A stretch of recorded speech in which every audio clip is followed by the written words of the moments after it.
සුබ මධ්‍යනයක් වේවා ඔබ සියලු දෙනාට. අපි අද මේ මාධ්‍ය සාකච්ඡාව කැඳවන්න කල්පනා කරේ අද මා සමග මේ මාධ්‍ය සාකච්ඡාවට සහභාගී වෙනවා කඩුවෙල මහනගර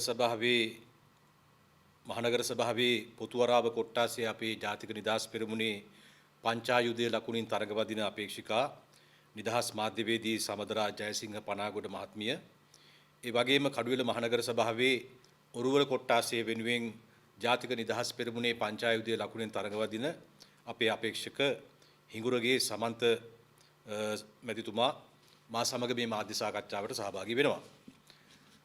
මේ මාධ්‍ය සාකච්ඡාව අපි හදිසියෙම කැඳවන්න කල්පනා කළේ ප්‍රධාන කාරණා දෙකක් මත පදනම්ව. පළවෙනි එක තමයි මීට පෙරත් අපි මේ ගැන යම් අදහස් පළ කිරීමක් කළා. නමුත් අපිට පේනවා මහ බ්‍රිතාන්‍ය පසුගිය දිනවල ගත්තු තීරණය අපේ රටේ යුදය පැවති කාලයේ හිටපු සමහර ආරක්ෂක අංශ ප්‍රධානීන් 3 දෙනෙකුත් ඒ වගේම මේ ත්‍රස්තවාදයේ පරාජයට පත් කිරීම සඳහා සහයෝගය දක්වපු LTTෙන් කැඩිලා ආපු කරුණාමාන්වත් ඉලක්ක කොටගෙන දරුණු ගණයේ සම්බාධක පැනවීමක් සිදු කොට තිබෙනවා. ඔවුන් මානව හිමිකම් උල්ලංඝනය කළාය, එහෙම නැත්නම් යුද අපරාධ කරාය කියන කිසිදු පරීක්ෂණයකින් විධිමත් සාධාරණ පරීක්ෂණයකින් තහවුරු වෙලා නැති ඊනියා චෝදනාව මත පදනන්ව විශේෂයෙන්ම කොටි ඩෑස්පෝරාව සතුටු කිරීමේ අරමුණින් ඒ වගේම ලංකාව දෙකඩ කරලා දෙමළ ඊළමක් නිර්මාණය කරගන්න දරපු උත්සාහය ඇඩෙලා බාලසිංහන්ට කිරිපෝමින් මහ බ්‍රිතාන්‍ය, ඇන්ටන් බාලසිංහන්ට කිරිපෝමින් මහ බ්‍රිතාන්‍ය ඔවුන් කවාපුවා ඇති දැඩි කරමින් ඇඩෙලා බාලසිංහම් තමයි ළමා සොල්දාදුව නිර්මාණය කළේ. ඇඩෙලා බාලසිංහන්ට කිව්වේ ඇඩෙලා ඇන්ටි කියලා LTT සමාජිකාවන්. ඇඩෙලාව තියාගෙන ඇන්ටන් බාලසිංහම තියාගෙන ඒ රටවල වල තියාගෙන මේ රට බෙදන්න කූට මෙහෙයුමක යෙදිච්ච මහ බ්‍රිතාන්‍ය දැන් මේ බලාපොරොත්තුව නිෂ්ඵල වීමේ වේදනාව පිට කරන්න පටන් අරන් තියෙනවා. අපේ ආරක්ෂක හමුදා ඒ යුද්ධයේ පැවති වෙලාවෙ හිටපු ඇතැම් ප්‍රධානීන් ඉලක්ක කරගෙන සම්බාධක සහ විවිධ අභූත චෝදනා එල්ල කරමින්. ඔබ සියලු දෙනාම දන්නවා මේ සම්බාධක එල්ල කිරීමත් එක්තරා ආකාරයක අමුතුම දෙයක්. දැන් හිටපු යුද හමුදාපති සරත් පොන්සේකා මහත්තයාට එහෙම සම්බාධකයක් නැහැ. ඒ මොන හේතුවක් නිසාද කියලා අපට තේරෙන්නේ නැහැ. ඒක මහා බ්‍රිතාන්‍යයම තමයි කියන්න ඕනේ. හැබැයි සරත් පොන්සේකා යටතේ හිටපු ශවේන්ද්‍ර සිල්වට සම්බාධක තියෙනවා. ශවේන්ද්‍ර හරි කවුරු හරි යටින් හිටපු ප්‍රධානියෙක් කරන්නේ උඩින් ඉන්න ප්‍රධානියාගේ උපදෙස් ක්‍රියාත්මක කරන්නේ. එතකොට උඩින් හිටපු ප්‍රධානියාට චෝදනා නැහැ. අපි මේකෙන් කියන්නේ අහුවත් මේ ගණේට දාන්න ඕනේ කියලා. නමුත් මේකේ තියෙනවා ඊටාම සැකකටයුතු ස්වභාවයක්. උඩින් හිටපු ප්‍රධානියා මග ඇරලා යටින් හිටපු ප්‍රධානියෝ තමයි මේකෙදී අල්ලගෙන තියෙන්නේ. දෙවෙනි එක තමයි දැන් කරන්නාගොඩ මහත්මයා කියන්නේ මේ වෙලාවේ නාවික හමුදාවේ හිටපු නාවික හමුදාපතිතුමන් එතුමාගේ නාවික හමුදාව තමයි කොටින්ගේ අභියායුධ ගෙනෙන නැව් ගණනාවක් විනාශ කළේ. ඒ වගේම තීරණාත්මක දින 10 15 මුළු සාගරයම ආරක්ෂා කරමින් කොටි ත්‍රස්තවාදීන්ට පලා යන්න බැරි වෙනමකට කොටු කළේ. සාගරයේ වුන්ට පලා යාමේ ക്ഷേම භූමිය බවට පත් කරගන්න ඉඩ නොදුන්නේ. ඉතින් මෙච්චර භූමිකාවක් හිටු කරපු නාවික හමුදාවට එල්ල කරන ප්‍රහාරය තමයි එබෙලේ හිටපු නාවික හමුදාපතිව ඉලක්ක කරගෙන මේ සම්බාධක පැනවීම සහ ඔවුන්ට අයත් දේපල තියෙනවා නම් මහ බ්‍රිතාන්‍යයේ ඒව රාජසන්තක කරනවා කියලා කීම. ඇඩෙලා බාලසිංහන්ගේ දේපල රාජසන්තක කරන්න හිතෙන්නෙම නෑ මහ බ්‍රිතාන්‍යයට. ඇන්ටන් බාලසිංහන්ගේ දේපල රාජසන්තක කරන්න හිතෙන්නෙම නෑ මහ බ්‍රිතාන්‍යයට. 1815 මේ රට ජෝන් ඩොයිලිලා ලව්වා යුද්ධ නොකර යටත් කරගෙන අපේ රාජ්‍යත්වයේ උරුමය වනසලා දාලා 818 ඊට විරුද්ධව විමුක්ති අරගලේ ඌව වෙල්ලස්සේ මතු වෙනකොට ඌව වෙල්ලස්සේ වතු පිටි හරකබාන අවුරුදු 15ට උඩ වයසේ ඉන්න සියලුම දෙනා මරලා දාලා පොඩි දරුවන් පවා මරලා දාලා මහා සමූල ඝාතනයක් කරපු මහා ජනසංහාරයක් කරපු ඒ අපකීර්තිමත් ලේ තැවරිච්ච ඉතිහාසයට උරුමකම් කියන මහා බ්‍රිතාන්‍ය අපට එනවා මානව හිමිකම් ගැන උගන්වන්න. අපේ වනාන්තර හෙලිපෙහෙලි කරලා වනාන්තර වල හිටපු අලි ඇත්තු තොග පිටින් මරා දාපු ඇද්දල තොග පිටින් මහා බ්‍රිතාන්‍යයට පටවපු අපේ පුරාවස්තු අපේ පුස්කොළ පොත් ඒ සියල්ල මංකොල්ල කාපු නැව් පිටින් මහා බ්‍රිතාන්‍යයට රැගෙන ගිය මිලකල නොහැකි මහා වටිනා සම්පත් නැව් පිටින් අරගෙන ගිය කොල්ල කාගෙන ගිය මහා බ්‍රිතාන්‍ය අනේ අපේ රටේ මානව හිමිකම් ගැන පුදුමාකාර විදිහේ වද වේදනාවකට ලක් වෙලා තියෙනවා. ඉතින් මේකෙන් පේනවා මේ අය තමන්ගේ ප්ලේට් තැවරිච්ච ම්ලේච්ච පවිටු ඉතිහාසයේ ගඳ ඒ පවිටු ඉතිහාසයේ වේදනාව මකා ගන්න තමයි මේ කිසිම සාධාරණ පදනමක් නැති චෝදනා ශ්‍රී ලංකාවේ ආරක්ෂක හමුදා ත්‍රිවිධ හමුදාවන් වෙත එල්ල කරමින් මේ කරන්නේ වෙන මොකක්වත් නෙවෙයි. නැවත කොටි ත්‍රස්තවාදයට පණ දීම සඳහා ඕන කරන ජීව හුස්ම පිඹීමයි මේ කරන්නේ. ඒක තමයි මේ මහා බ්‍රිතාන්‍යය අද කරමින් ඉන්නේ. මහා බ්‍රිතාන්‍යය අනුව යමින් තම රටවල් ඉදිරියේදී මේ කරන්න ඉඩ තියෙන එක තමයි. අපි දන්නවා මේ රටවල් වල දෙමළ ඩයස්පෝරා එක කොටි ත්‍රස්තවාදීන් බොහොම සජීවීව ක්‍රියාත්මක වෙනවා. ඔවුන් දෙමළ ඊළාම් ත්‍රස්තවාදයේ කොඩිය අරගෙන යම් යම් පෙළපාලි යනවා. ඔවුන්ගේ ඊනියා විවිධ සංවිධානවල ස්වරූපයෙන් ක්‍රියාත්මක වෙනවා. මුදල් එකතු කරනවා. මේ එකකටවත් වැටබදින්නේ නැති, ඒ එකකටවත් අකුල් හෙලන්නේ නැති, එකකටවත් බාධා කරන්නේ නැති මහා බ්‍රිතාන්‍යයේ අපූර්ව මානව හිතවාදියෝ ටික ප්‍රජාතන්ත්‍රවාදියෝ ටික පණුපුල්ලාසනේ වුණා වගේ ත්‍රස්තවාදයේ ඉවර කරලා උතුරේ නැගෙනහිර ඇතුළු මුළු රටේම ජනතාවට සාමය දිනා දුන්නා. අද උතුරේ සහ නැගෙනහිර ජනතාව සතුටින් ජීවත් වෙනවා. අනිත් පොදුවේ අනිත් ජනතාවට තියෙන සමාජ ආර්ථික දුක් ගැනවිලි ඇයට තියෙනවා. නමුත් යුද බියකින් තොරව, ත්‍රස්තවාදී බියකින් තොරව, බෝම්බ වැටීමේ බියකින් තොරව, අවියායුධයකින් මැරුම් කෑමේ අවදානමෙන් තොරව ඒ දරුවෝ පාසල් යනවා, ඉගෙන ගන්නවා. අපි දැක්ක යාපනයේ දියණියක් ඉන්දියාවේ තියෙන රියැලිටි ෂෝ එකකට ගිහිල්ලා සින්දු කියනවා. ඒ තරඟයට සහභාගී වෙනවා. වතුකරේ දියණියක් තවත් ඉන්දියාවේ තියෙන රියැලිටි ෂෝ එකකට ගිහිල්ලා ගායනා කරනවා. ලංකාවේ තියෙන මේ ඒවට දෙමළ දරුවෝ ඇතැම් නාලිකාවල රියැලිටි ෂෝ වලට දෙමළ දරුවෝ ඇවිල්ලා ගීත ගායනා කරනවා. දැන් මේ අපේ රටේ සිංහල දෙමළ සමගිය ක්‍රමානුකූලව දලුලා අතුයිති දලුලා වැඩමින් තියෙනවා.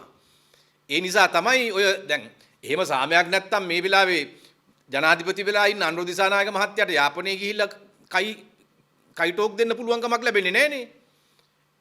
එදා ඒ ආරක්ෂක හමුදා ජීවිත පූදා කරලා අතපය අහිමි කරගෙන මහා කරපු ඒ අමිල කැපවීමේ ප්‍රතිඵලයක් හැටියට තමයි අද ඔය කොයි දේශපාලඥයටත් උතුරේ ගිහිල්ලා මේ නැගෙනහිර ගිහිල්ලා බයක් හැකක් නැතුව මහජනය එකතු කරලා රැස්වීම් පවත්වලා කයිය ගහලා එන්න පුළුවන්කම ලැබිලා තියෙනවා. දැන් අපි හිතනවා මේ පියවරට විරුද්ධව ආණ්ඩුව ප්‍රමාණවත් පියවරක් ගත්තේ නැහැ. විදේශ අමාත්‍යාංශයෙන් නිකුත් කරලා තියෙනවා මම දන්නේ ඒකට කියන්නේ සංක්‍රාන්ති ලිංගික නිවේදනයක්. ඒකට මට කියන්න වෙන වචනයක් නැහැ. ඊට වඩා මේ සුද්ධ භාෂාවෙන් කියන්න පුළුවන් ඒක එච්චර හොඳ නැති හින්දා මම මේ විදියට ශිෂ්ට භාෂාවෙන් කියනවා සංක්‍රාන්ති ලිංගික නිවේදනයක් තමයි උන්නහැලා ඉදිරිපත් කළා තියෙන්නේ. ඒ නිවේදනය කියන්නේ මොකද්ද? මේක හෙලා දැකලා නැහැ. මේ කරපු ක්‍රියාව බ්‍රිතාන්‍ය රජය කරපු මේ ක්‍රියාව මහා බ්‍රිතාන්‍ය කරපු මේ තුච්ච ක්‍රියාව අඩුතරමේ එක වචනයෙන් හෙලා දැකලා නැහැ. කොන්දපණ නැහැ. මහා ලොකු පුනරුද පම්පෝරි ආණ්ඩුව විදේශ ඇමති දානවා නිවේදනේ.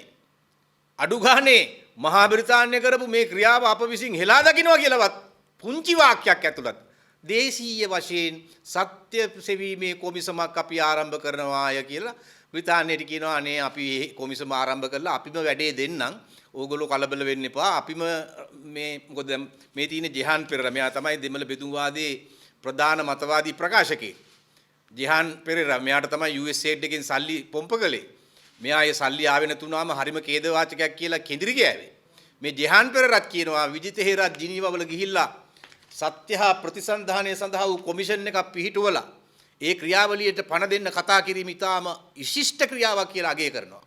ජෙහාන් පෙරේරා බෙදුම්වාදී ව්‍යාපෘතියේ ප්‍රධාන NGO නඩේ ප්‍රධාන ප්‍රකාශකයෙක්. කොටි ත්‍රස්තවාදයෙන් යැපෙන බෙදුම්වාදයෙන් යැපෙන USAID සල්ලි වලින් යැපෙන අපේ රටට කොඩිවිනයක් වෙච්ච ජෙහාන් කියනවා විජිත හේරත් ෂෝයි විදේශ ඇමති අනේ යා කියපු සත්‍ය හා ප්‍රතිසන්ධාන සෙවීමේ දේශීය යාන්ත්‍රණය ඉක්මනින් ක්‍රියාත්මක කරමු. ඒකෙදි ඕනනම් සමාව දෙන ඒවට සමාව දෙමු. දඬුවම් කරන ඒවට දඬුවම් කරමු. එතකොට දඬුවම් කරන්නේ කෝකටද කියලා තීරණය කරන්නේ කවුද? ඩයස්පෝරා එක.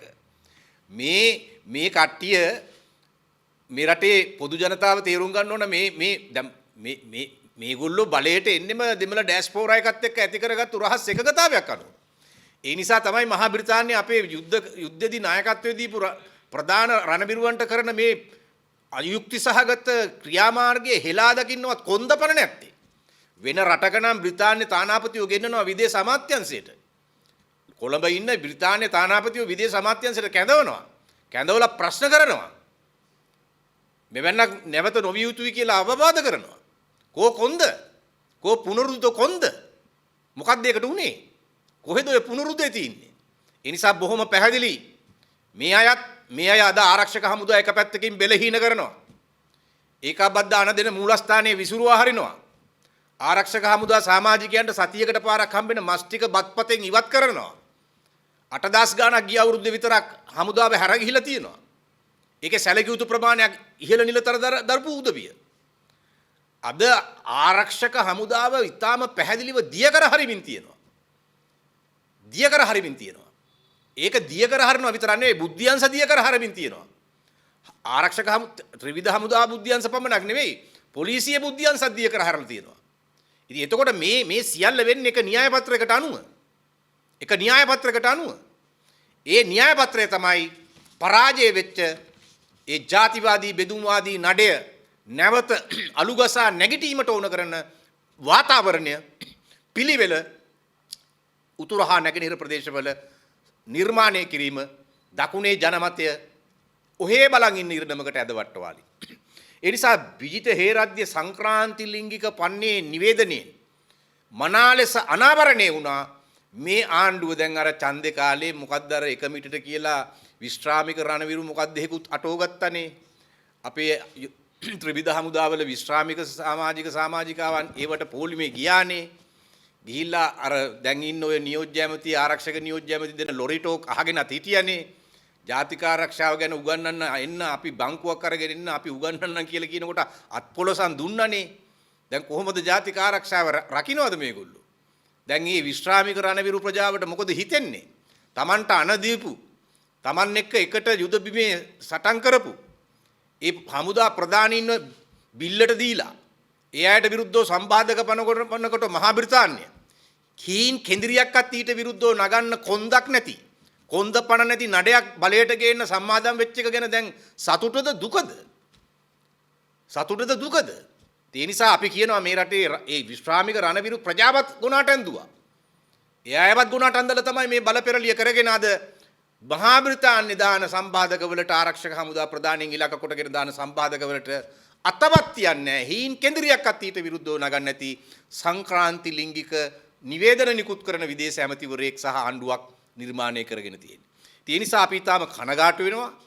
ඒ වගේම අපි මේ රටේ පොදු ජනතාවට කියනවා ඔබ අද බයක් හැකක් නැතුව ජීවත් වෙන්නේ මේ රණවිරුව කරපු මහා කැපවීමේ ප්‍රතිඵලයක් හැටියට. ඔබ අද නිදහසේ පාර තොටේ ගමන් කරන්නේ මේ රණවිරුව කරපු මහා ආත්ම පරිත්‍යාගයෙන් කරපු මහා කැපවීමේ ප්‍රතිඵලයක් හැටියට. අපි සදාකල් ණයගැති යොවුන් වෙනුවෙන් ඔවුන් තමයි හැම විපතකදීම අපේ ආරක්ෂාවට ඉන්න මහා බලවේගය. නායයමක් ගියත් සුනාමියක් ආවත් වෙනත් ස්වභාවික විපතක් ගම්වතුරක් ආවත් ත්‍රස්ත තර්ජනයක් ආවත් මේ හැම විපතකදීම මහජනයා ආරක්ෂා කරගෙන ඔවුන්ව රකින්න ඉන්න එකම බලවේගය මේ ආරක්ෂක හමුදා සමාජිකයන් ත්‍රිවිධ හමුදා සමාජිකයන්. ඔවුන් ඉලක්ක කරගෙන එල්ල කරන මේ ප්‍රහාරය ඔබට එල්ල කරන ප්‍රහාරයක්. ඔබේ දරුවගේ අනාගතයට එල්ල කරන ප්‍රහාරයක්. එහෙම නැතුව පුද්ගලිකව අහවලාට එල්ල කරන ප්‍රහාරයක් නෙවෙයි. ඒ මහා සංග්‍රාමයෙන් දිනාගත්තු සාමයට එල්ල කරන ප්‍රහාරයක්. අද අපි භුක්ති විඳින නිදහසට එල්ල කරන ප්‍රහාරයක්. අද අපි භුක්ති විඳින සාමයට එල්ල කරන ප්‍රහාරයක්. උතුරේ නැගෙනහිරත් මුළු රටේම ජනතාව භුක්ති විඳින සාමයට එල්ල කරන ප්‍රහාරයක්. ඒ නිසා මේ රටේ පොදු ජනතාව වෙන රටක නම් මේ වන විට මහා බ්‍රිතාන්‍ය තානාපති කාර්යාලය වට කරන මට්ටමට මුළු රටේම ජනයා පෙළ ගැහිලා. කුවර මේ බඩගිනින් අන්තිම පැය 24:48 ගැන කියපු මේ සමාජ මාධ්‍ය වීරියෝ ටික ගාලු මූදුර අරගලේ හිටපු අර සල්ලි වලට අරගල කරපු සෙට් එක දැන් මේ වෙදි එනවද? මේ වෙදි උන්ගේ මේ මොකක් හරි ඇඟ ඇතුලේ මොකක් හරි කැකෑරෙන වේදනාවක් පිට වෙනවද? නෑ. ඒ නිසා අපි තමුන්නාන්සලට කියනවා මේ රටේ පොදු ජනතාවට කියනවා නිහඬව ඉන්න එපා. උකටලීව ඉන්න එපා. ඔහෙ බලාගෙන ඉන්න එපා. ඒ බලාගෙන ඉන්න තමයි ඒගොල්ලන්ට ඕන වෙලා තියෙන්නේ. මේ වගේ අතුල් පහරක් ඒ ලේවැකි අතීතයේ ඉවර කරලා නිදහස් සාමකාමී වර්තමානයක් දක්වා මේ රට ගේන්න කැපවීම කරපු මිනිස්සු වෙනුවෙන් ඉදිරියට එන්න සටන් වදින්න ඒ තුච්ච තීරණයට එරෙහිව අපි විරුද්ධයි කියන මතය ලෝකෙට පෙන්වන්න ඒ සඳහා ක්‍රියාත්මක වෙන්න ඒක අවම මානව යුතුයකමක් අවම රටවැසි යුතුයකමක් ඒ අවම රටවැසි යුතුයකමවත් තකන්නේ නැත්තම් ඒ කියන්නේ අපි හිත් පිට නැති ආත්ම කේන්ද්‍රීයව ජීවත් වෙන සමාජයේ පොදු ජාතික අභිලාෂයන් ගැන තකන්නේ නැති හිතන්නේ නැති හෘද සාක්ෂිය වෙනසිච්ච සමාජයක් කියලා අනියමාර්ථයෙන් පිළිගන්න එක. ඒ නිසා අපි මේ රටේ පොදු ජනතාවට ආයාචනා කරනවා ආණ්ඩුවේ විදේශ ඇමති විදේශ අමාත්‍යාංශයේ සංක්‍රාන්ති ලිංගික පන්නේ නිවේදන නිකුත් කරපු ආවේ. නමුත් ඒ පන්නේට ඉන්න මේ රටේ පොදු ජනතාවට අයිතියක් යුතුයකමක් වගකීමක් නැහැ.